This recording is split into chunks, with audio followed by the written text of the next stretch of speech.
Hey, welcome back to the Quiet Light Brokerage podcast. I'm super excited to have Elliott Holland. Elliott, I keep saying your name wrong. Elliott Holland from Guardian Due Diligence. Obviously, you're in the due diligence space, but your background is super interesting. Started out as a search funder, which would be looking for deals backed by private equity or family offices, and then morphed in 2017 into this due diligence firm, which is doing both offline and online deals, doing everything from QOV to quality of deals to reviewing marketing materials, really helping out buyers in that process of trying to make sure that they're making a good acquisition. And look, my recommendation has always been, if you're going to spend this much money, using a due diligence company is good, just a good sense. Real quick, before we jump in, I just want to remind people this is sponsored by Quiet Light Brokerage. We have been around for 14 years, helping entrepreneurs in the online space prepare and exit their businesses for maximum value. We work on the sell side, so we're on the different side than Elliott is for the most part, but we work hand in hand on these deals. So, hey, welcome, Elliott, after that very quick, kind of messy intro. Hey, no, good to be here. It's exciting. You know, I know you guys in the marketplace, so it's exciting to be here speaking to you. Yeah, it's always fun to talk to somebody that works, I say on the other side of the table, but really, you know, due diligence companies and advisors like we are, I think we work not adversarially. I think we work hand in hand. You know, maybe there's a disagreement at some point on valuations or collaborative effort, but we're trying to get a good deal done at the end of the day, right? Both of us are trying to get a good deal done, and the negotiation around a good deal is just that, right? I mean, there's a buyer angle, there's a seller angle, and when they meet, a good deal gets done. That's right. I love boiling things down to this level of simplicity, and I've done this on just hundreds of deals that I've been the advisor on, especially when we see that butting heads, right? And you've been there where of course, like they're fighting, and I just say, okay, let's back up. Right. You want to buy. Yes. Everything else are details. Yes. Right? Yes. Everything else is details, and there are a lot of sharp elbows in this business, right? Maybe a little bit less in some of the smaller deals that we deal with, but in the medium and larger size deals that we deal with, people have sharp elbows. When people are putting, hundreds of thousands or millions of dollars up, they should be very prudent and thoughtful. But at the end of the day, sharp elbows can ruin good deals. And so I think on both sides, we have to sometimes grab our client and put them in timeout, as weird as that may be, to enable them to see that a good deal is sort of in the midst, right? And don't overlook it because there's $1 of EBITDA missing, or the buyer won't give you the deal that you want the exact way you want. He might want it prime or 10 degrees different, right? You know, my business partner, Joe Valley, used to tell clients when they started with him, he said, I'm going to ask you to write down what you want to see out of this deal on a piece of paper. I want you to put in an envelope and put it in your desk drawer. Yeah. That's it. And then when you would get into due diligence and we would get those sharp elbows that you talk about, he would say, remember that envelope I told you? Go grab that, take a look at it. I want you to see what your original expectations were, because they change, right? Yes. That's smart. I think even more on your side maybe than mine. But again, I don't think we're adversarial. It's interesting because by the time a seller decides they want to sell, talks to their family, whatever, finds you guys, for instance, right? Between that day and closing a good deal, it can be months, sometimes even over a year, depending on how picky people are in the market. And so you're right, what they want day one can get lost in all the conversations they have with their friends, that company 10 times the size, they went for a way steeper multiple, the fact that they think their business is worth 10 million because 10 million sounds good. And then, on my side with the buyers can see a deal at a reasonable price and all of a sudden convince themselves they need to take 25% off of the price, or they don't like the 5th iteration of the working capital, or the 7th biggest online agent of sales isn't as big as they thought, and forget that there's a great business. So.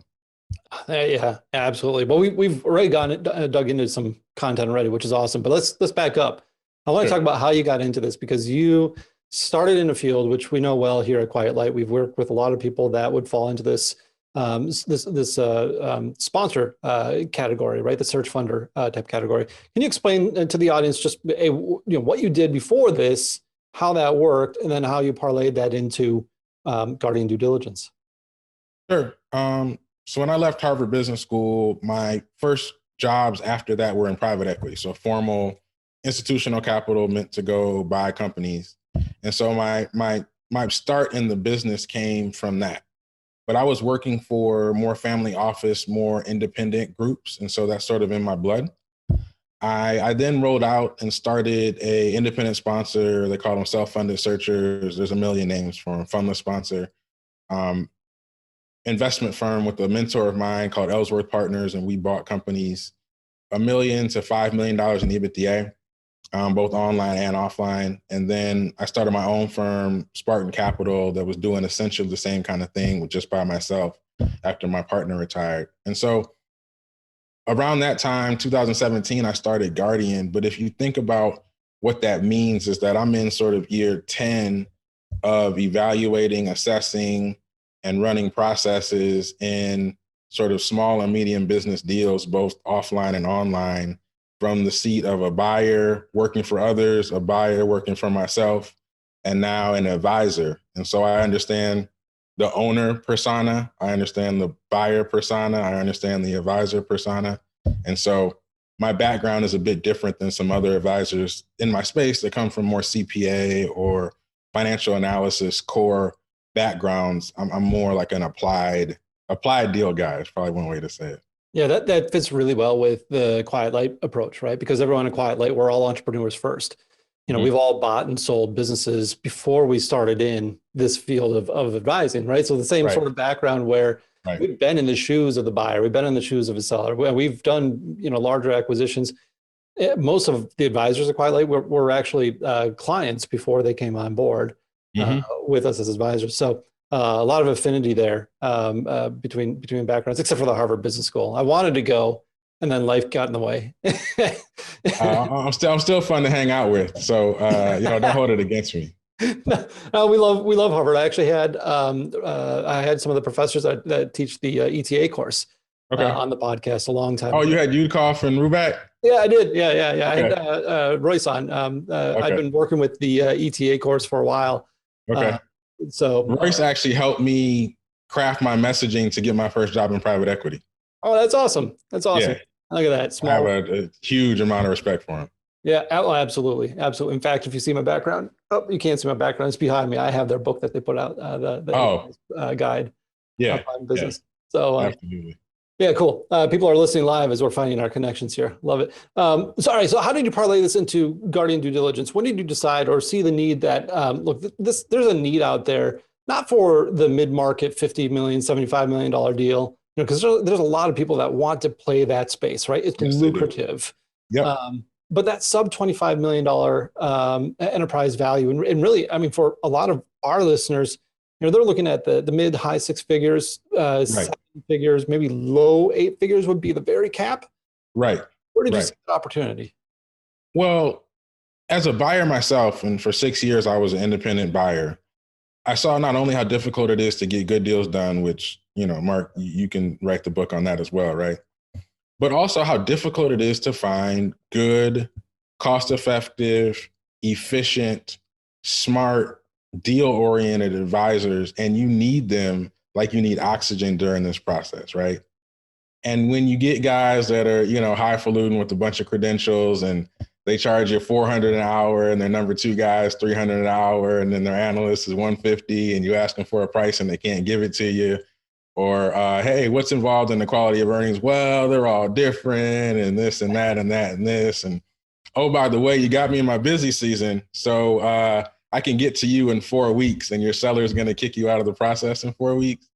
I just saw how difficult it was to get deals done. That's not to mention that I think operating a private investment firm, or even you and your buddy looking at deals, operating a due diligence process plus keeping some sort of gas on the pedal around deal sourcing is like 150% of your capacity.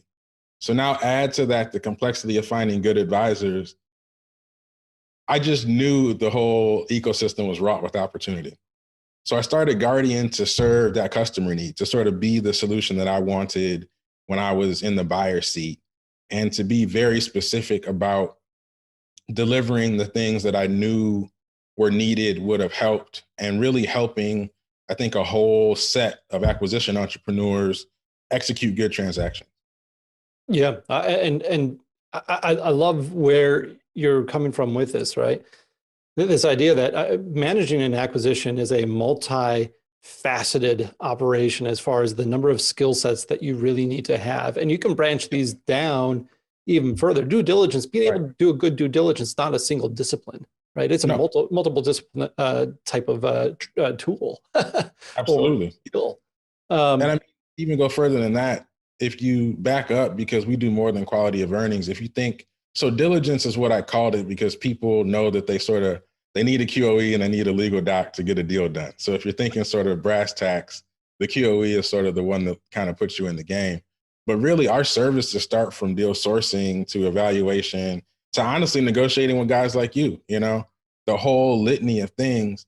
And you got to be a business person, entrepreneur, a finance person, valuation, a psychologist, a negotiator, a assessor of risk, a master of timing, a master of tact, and all these things take years and years and years to develop.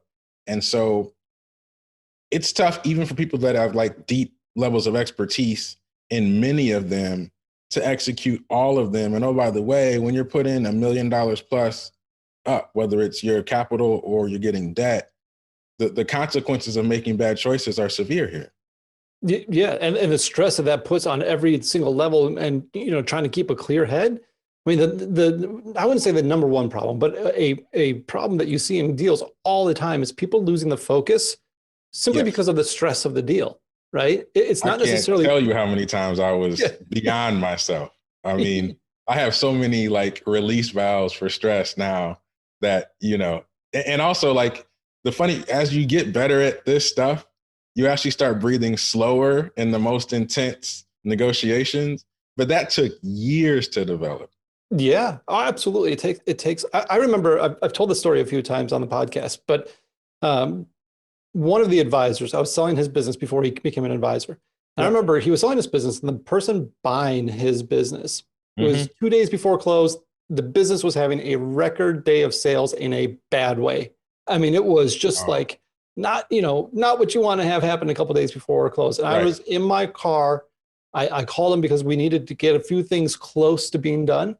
Yes. Right. And so I called him. I'm like, hey, do you know when you're going to get X, Y, and Z done? He lit me up to no end about pressuring him and this, that. I mean, it was vicious. And I remember thinking, all right, he's venting, he's de-stressing. Right. Everything worked out. We closed the deal. I got the phone and said, look, we'll talk later. I apologize. Let's just talk later. We got the deal done. I talked to him about a year later, and a few months later, and I brought it up to him. Right. He didn't remember the conversation. He didn't remember doing that at all. And I didn't press him on it, but I think it was just that intense stress of the moment. I'll also tell you, there's times that the stress gets so intense that I purposefully bury it. Really? Oh yeah. Because if I thought about it too long, it would taint the sort of macro good decision that was made. Right. So to your point, deal got done. If you're talking to him a year later, he did all right. Yeah. And so now the good deal benefit far supersedes whatever was going on that day. And that's the other thing about deals is you have to constantly prioritize, right? And then the priority might change 25 times in a single day. I mean, it's just like, and you're sort of, in an entrepreneurial sense, you're always going after the biggest problem, right? Or the one that's going to most significantly impact your deal that day. And I mean, so you're juggling all the time. Yeah.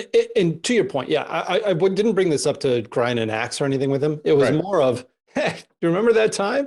And kind of reminiscing. And he was like, what are you talking about? I was like, nothing, forget about it. Yeah, forget about it. It's not even a big deal. Yeah. Forget about it. Yeah, forget about it. All right, let's get some useful tips. I'd love to hear some of your war stories. I told you one of mine in due diligence, and also maybe get some tips, right, for somebody going into this process, if they wanted to try it on their own, which I don't necessarily, especially if it's your first time, I don't recommend trying it on your own. Yeah, not at all. But love to hear some of your war stories and some of the things that have stood out, some of the things you've learned over 10 years of doing this here. Yeah, so a couple of things. I think one of the things I've learned is that no matter what size of the business, online or offline, there are certain things that every business has somewhere. It might not be in the spreadsheet, it may not be in the QuickBooks, it may not be in the Google Analytics, but they have it somewhere. And so everybody has financials. Everybody can put them into a monthly basis. So if people say they don't have it, that's hogwash. Everybody has a customer list.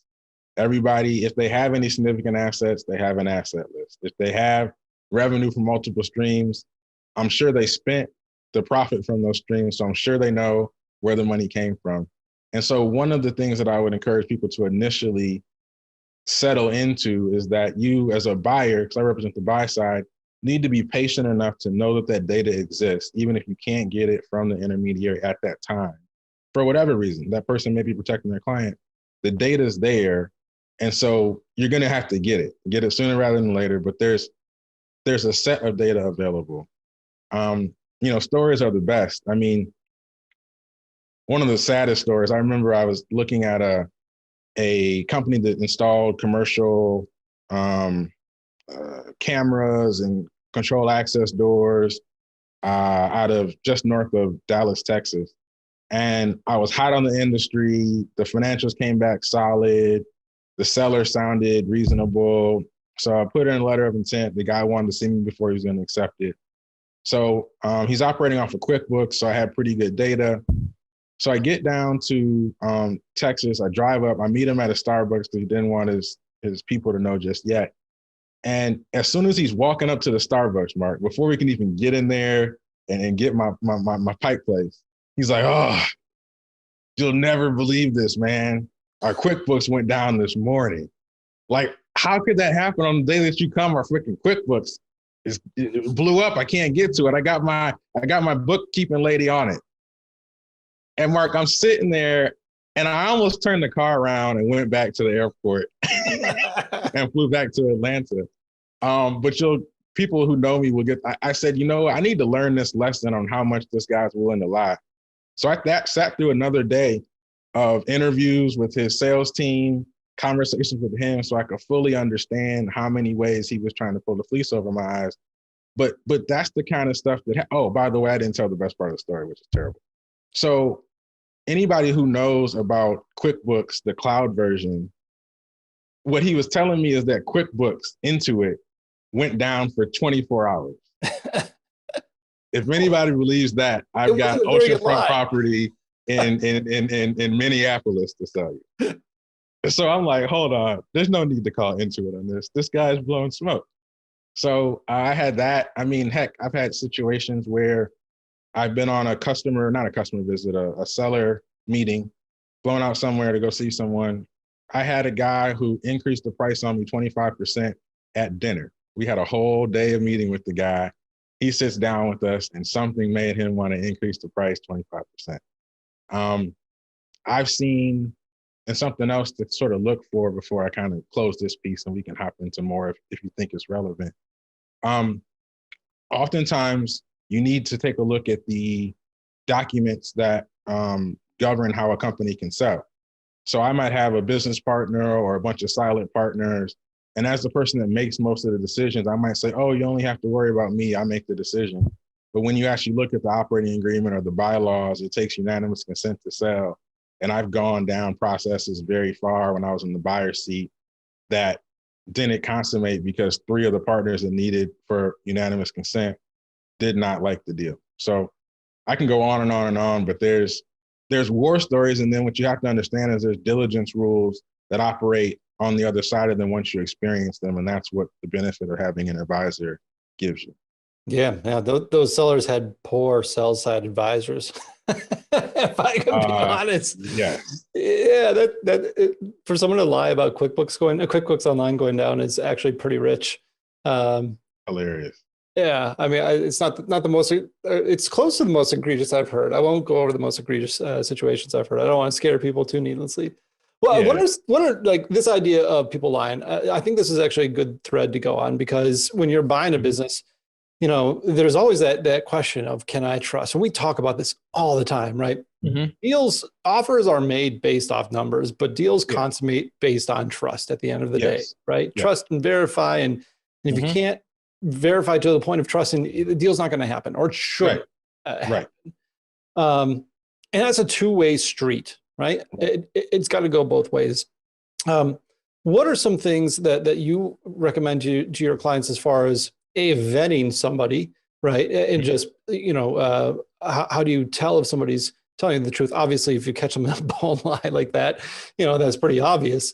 But then second of all, what are some things that you do to try and lay down the foundation for a good deal where, look, there's mutual respect and the buyer and seller can be like, looking at each other, I trust you. We're still going to go through this process, but you're an upstanding person and I want to do a deal with you. Right. So let me start from the second question and move to the first, because on the buyer side, I think you can screw it up from the beginning, particularly if you're a new buyer. So when you first start out as a buyer, everybody line up 100 new buyers, right? Especially like went to college, think for finance, whatever. The first meeting you're going to have with the seller, you're going to want to have a list of like 50 questions that you want to ask. And I'm going to nail them with question 37 and 17. Oh, I'm going to get them. And you start ticking off these questions, right? And you totally forget who you're talking to. You're talking to an entrepreneur who started a business, who got it to the point where you were interested in buying it. And now you're like, like clipboard questioning him like he's in the principal's office. And you forgot the fact that this is a free man or a free woman that before you buy their business doesn't have to answer to anyone. You mess up a lot of trust in that. Get to know the person, understand their motives, be a good steward. I'm a big fan of How to Win Friends and Influence People. You speak in other people's terms, not your own. That's the first way you convey trust to your seller. I think the second way you do it is all of the touch points between the first time you meet somebody like Mark and his guys at Quiet Light to the closing table. When you say you're going to deliver something, deliver it at that date or before. And if it's going to be late, which happens in diligence, tell them. And if you can call them and tell them, calling's better than emailing. But tell them you're going to be late. But each point is giving that person confidence in whether you can deliver that big check that you're going to have to deliver to buy the company. And so those missed deadlines in other capacities don't matter as much as this one. Now let's flip it. Go ahead. For those that are listening in the car or somewhere else, not watching this on YouTube, my head's about to fall off because I'm nodding so much about that. But this game is so much about managing expectations. And on the sell side, I can tell you, especially first-time sellers, they don't believe you're going to come through with a check. Like, just assume that that's the starting position. And so when you fail to deliver on expectations during that due diligence process, it doesn't seed sows of doubt. It confirms the seeds of doubt that are already there. Yes. So if I could just emblazon what you just said there, if you're going to miss a deadline, cool, I get it. It's hard work to buy a business, right? And you're going to miss some deadlines. You're going to have some more questions in your first round. Right. Well, communicate.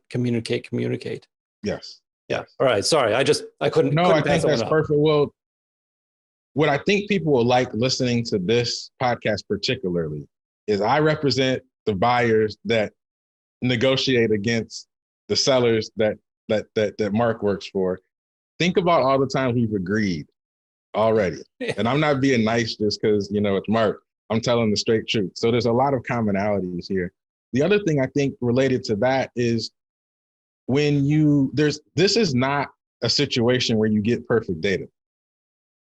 There are things that a seller will tell Mark that seller will never tell you, that Mark will never tell you. And not off of being particularly or maliciously avoidant, but just they're so specific, nuanced, hard to communicate, difficult to go past that they're not going to be told. So for instance, when the seller says, hey, Mark, I don't think this Elliott guy can close. You might get that the second or third time the seller tells him that, because at that point, Mark's sort of like, if you don't tighten up, this thing is done. But you're not going to hear that, right? And what I would encourage people on both sides to do, particularly like new acquisition entrepreneurs, I said, don't bring the clipboard with the 50 questions. Be involved in the communication so you pick up some of the nuances of it, so that when people are communicating things indirectly or through nonverbals that they can't really say directly or in email, that you're not the dude or the gal that just lets it go over your head.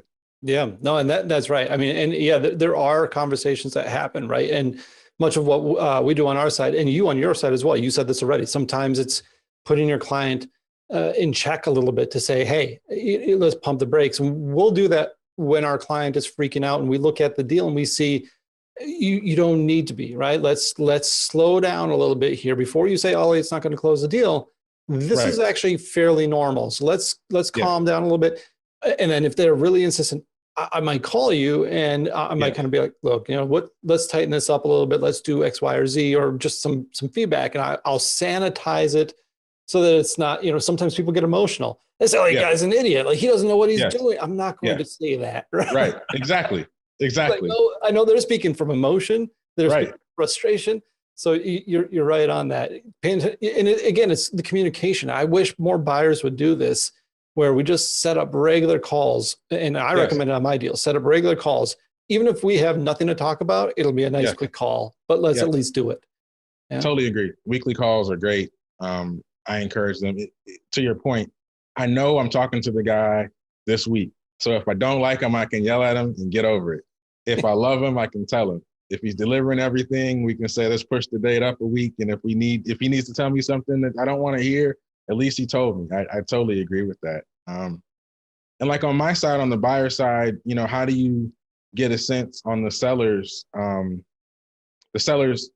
trust factor? How well can you trust the seller, right? So there's 2 or 3 things you must do in this instance, right? First off, you must understand why the seller is selling. When I first got into the business, I thought that was some nebulous pontification type question. Oh, I mean, he told me that, he's going from Colorado and he's moving to Maryland, so he had to sell the business, or he got tired and, he's been in it 10 years and he wants to do something else, or he's tired of it. And what I would say is that most times, the thing that a seller can do to give me trust initially is have a real compelling story on why he's selling, because people don't sell assets that are throwing off good cash that's going better for the buyer than the seller very often. Now it happens, but things like retirement, things like health issues, things like you already have a house in the Bahamas and your wife's about to leave you if you don't go move to that house. Those are things that at a visceral level I can understand. The ones that don't feel all that compelling because of the pain that people go through during due diligence, I question. So the first thing is just, why is the guy selling? The second thing is, it's almost a complete opposite of what I said about the buyer conveying trust. So when the seller, look, in all of these businesses, online, offline, this is not physics, like engineering, like I was when I was an undergrad. Like the numbers are not going to be exactly the same, folks. So understand there's going to be naturally some changes. But when the revenue matches the sales, matches what you see on the balance sheet, when all those things match consistently, and if something's going to be sort of grossly off, if the seller or the seller's broker tells you, hey, there's a big difference between taxes and financials. Let me tell you how private company tax preparation works and how nobody likes overpaying Uncle Sam. If they convey the old SHIT moments to you ahead of time, that's confidence. And then keep in mind the third way, and these are like 3 ways you got to sort of check for trust. Something negative is going to happen during your diligence process. I mean, I hope I'm wrong. But almost every time something happens, right? Like that moment you talked about, like every deal has that. In that moment, does the person tell you when it happens, when they knew it was going to happen, the last minute, or not at all? And depending on how they bring that information to bear is a huge indication of how trustworthy you are. So for instance, one guy might say, hey, I got 3 salespeople, or I've got 2 marketers, and I'm hearing one might go away. And it would be a pain, but we could figure something out to replace him. I'm already putting a requisition out. I just want you to know in case it happens. That's on like the very proactive end, right? The other person, you look at interim financials halfway through your diligence process and you see the marketing spend cut in half. Right. And so there's very different trust factors in those two ways. And there's others, but I think those 3 are very clear ways to check the trust. Those are awesome. And as far as, how sellers handle themselves, for those that are potentially on the sell side, this is a point that we drive home quickly. Internally, Chuck at Quiet Light here, he coined a phrase, and I've been using it lately.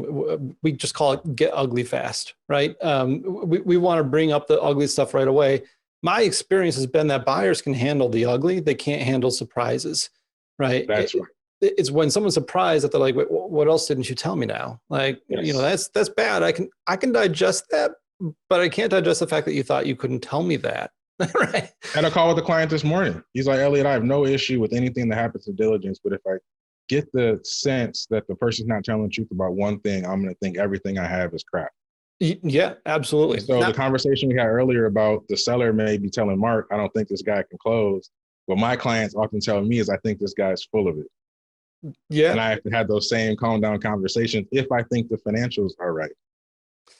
So I am going to disagree with you. This will be the first time that we've disagreed on this call. And that would be with the first point as to why somebody is selling. And what I'll disagree on might be just a nuance more than anything else.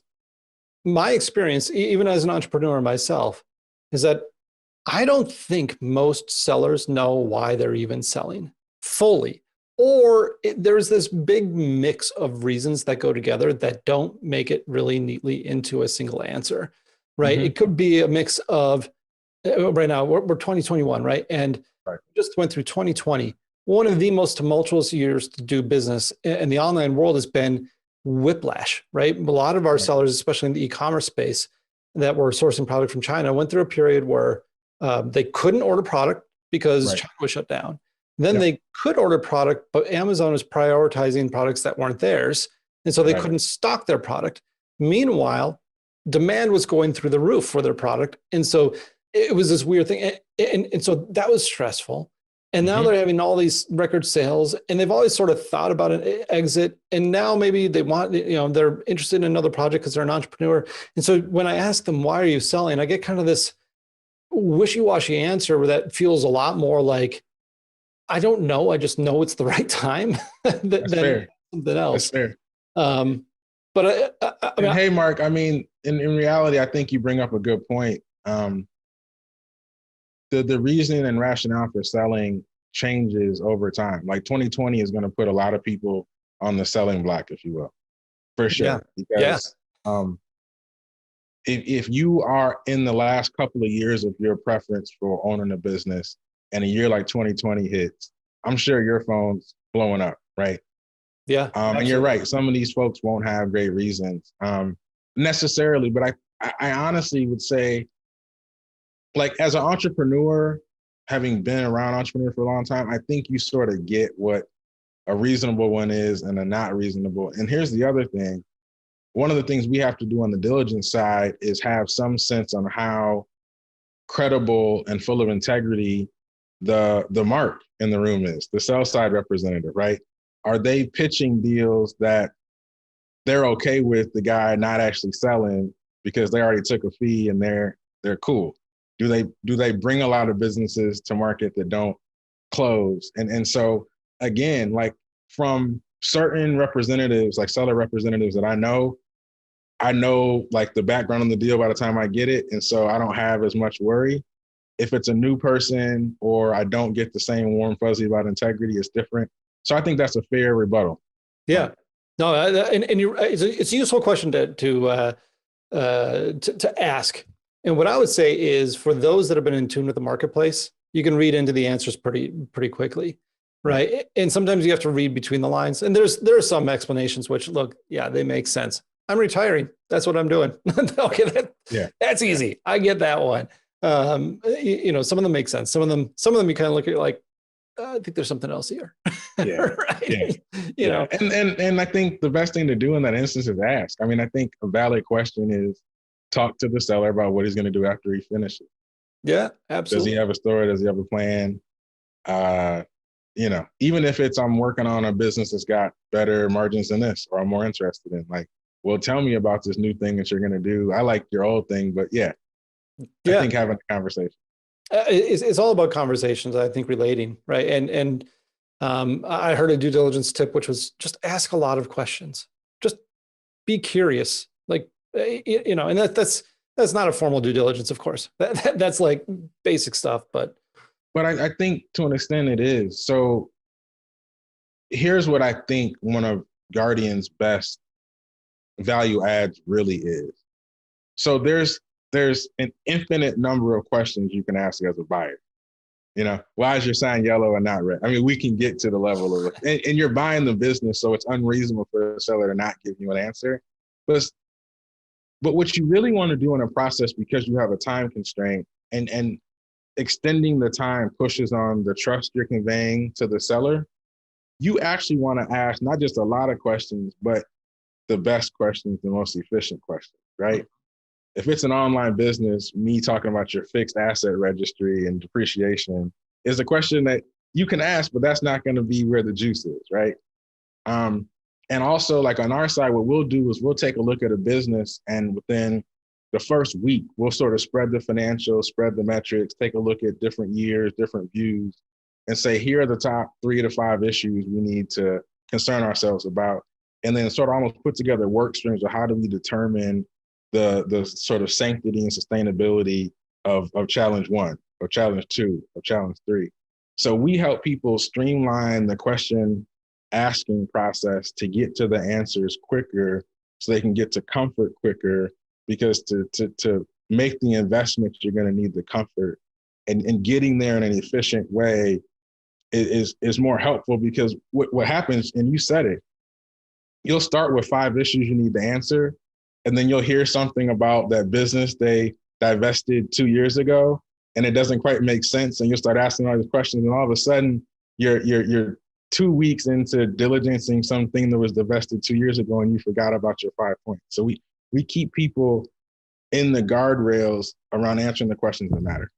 Yeah, that's a great segue, because we unfortunately do have to wrap up. I'm just looking at the clock, and we're running actually a little long for our typical episode length, but it's partly because I'm having a lot of fun talking about this stuff.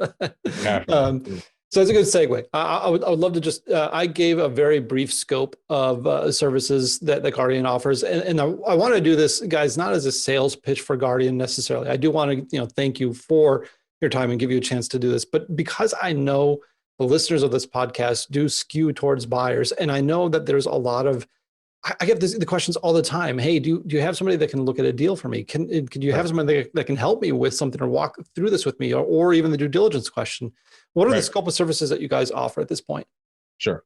So I will start from the sort of beginning of phase of deals, and then push to sort of the later stage of deals. So initially, what we offer at the front end are 2 things. One is Diligence as a Service, which is a monthly service where we will help with almost any piece of the deal process you need help with, whether it's sourcing more deals because you're not looking at enough, whether it's evaluating the 10 deals you have in your pipe and you don't know which one or 2 are the best ones to look at, whether it's crafting indications of interest, letters of intent, and on and on and on. So we'll do all of that for a very reasonable monthly fee.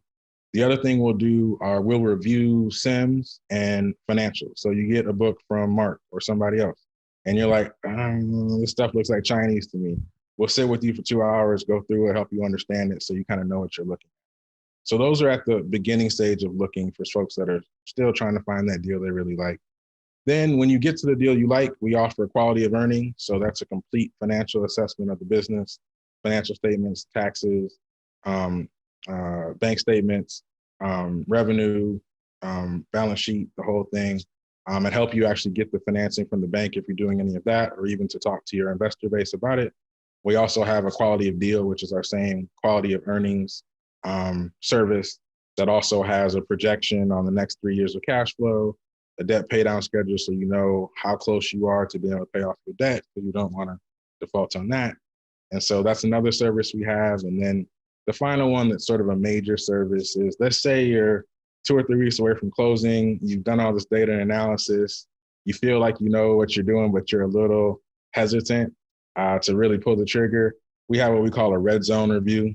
So we'll take a look at whatever analysis you've done to that point, use our sort of 10 years of expert analysis to sort of point out places you may have missed, or say, hey, I think you got most of it here, and give you more confidence closing that deal. So those are the scope of services from Guardian. Yeah, when you're, again, we'll bookend this because we started it out this way. When you're looking to drop 6, 7, 8 figures on a deal, spending 4 or 5 on somebody to have a second set of eyes that's been doing this for 10 years, completely worth it. I mean, that's a no-brainer in this field. What's the best way, Elliott, for people to reach you if they want to just ask questions or talk to you or hear another war story? Sure. So you can find me at guardianduediligence.com. That's DUE for do. I know it's long, but that's what we do. You can also find me on LinkedIn, Elliott Holland, ELLIOTT. And then when you go to the website, my phone number and email are there.